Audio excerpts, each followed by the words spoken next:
The accepted timeline of human flight begins in 1903.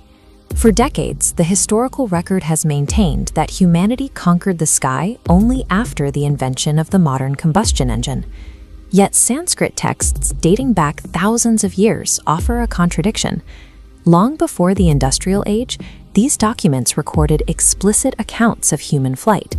They describe massive, angular silhouettes hovering inside storm clouds, eclipsing the skies above ancient cities, and navigating through severe weather.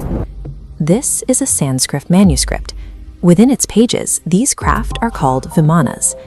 The language explicitly attributes their flight to constructed physical machinery, detailing materials and internal power sources. Treating these accounts as engineering logs rather than religious poetry shifts the investigation. We have to ask why a primitive society would spend centuries documenting the theoretical mechanics of flight. The epics place many of these craft in Golden Lanka. The texts describe multi-tiered stone fortifications and a high-density urban layout that suggests a society of significant logistical capability. The records frame Ravana as a strategic commander, managing logistics and aerial deployments from his capital. His aerial fleet dominated the region. These machines are recorded as multi-tiered flying fortresses, massive, heavy structures capable of transporting thousands of soldiers across oceans. These descriptions create a sharp contrast with the surrounding civilizations, who are utilizing basic bronze and early iron tools. One account requires simple hand tools, the other requires advanced metallurgy. These descriptions force a hard look at the texts.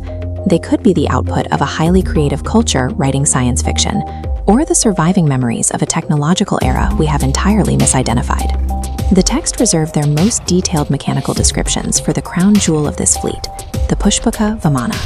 The accounts specified that it did not rely on flapping wings like a bird. It generated internal power and thrust to force its way through severe atmospheric resistance. The design is credited to Vishwakarma, an architect whose technical specifications were supposedly preserved deep within guarded libraries and passed down through generations of specialized scholars. This document is the Vaimanika Shastra. It contains highly specific architectural dimensions, material lists, and mechanical blueprints. The density of these mathematical diagrams presents a logical problem. A fictional myth has no need for complex, functional mechanical layouts. The documents pinpoint the core of the craft's propulsion, the glow of an internal liquid metal vortex engine. The texts describe a central chamber containing iron boilers, sealed within a heavy metallic housing, where liquid mercury was stored and manipulated. By applying intense heat to the liquid metal, the system allegedly created a rapidly spinning vortex, generating immense internal pressure and light. This diagram illustrates the principle. The glowing core forces directional downward thrust lines, which in turn lift the heavy geometric outer shell of the Vimana off the ground.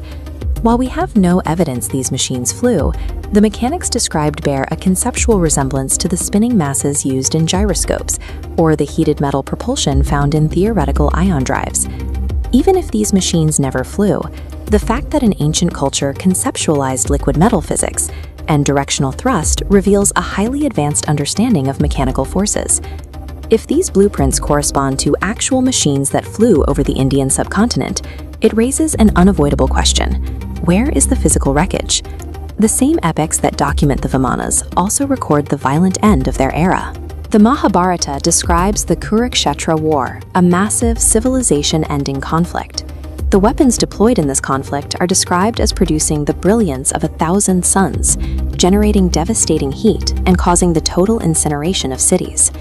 The texts detail survivors losing their hair and nails, and food becoming poisoned, accounts that closely match modern clinical observations of radiation sickness and advanced explosive fallout.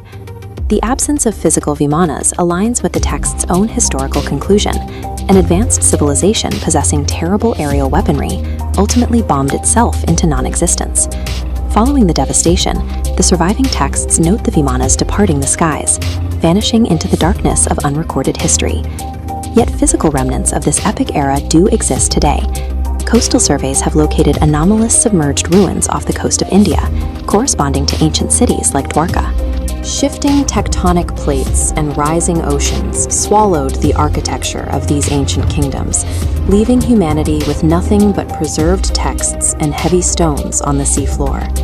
We cannot physically prove that these massive structures achieved flight, but we also cannot ignore the precise physics and mathematics detailed in their surviving blueprints. Whether the Vimanas were physical machines lost to the oceans, or the brilliant science fiction of a deeply observant ancient mind, they prove that the drive to engineer the impossible is an enduring part of the human record.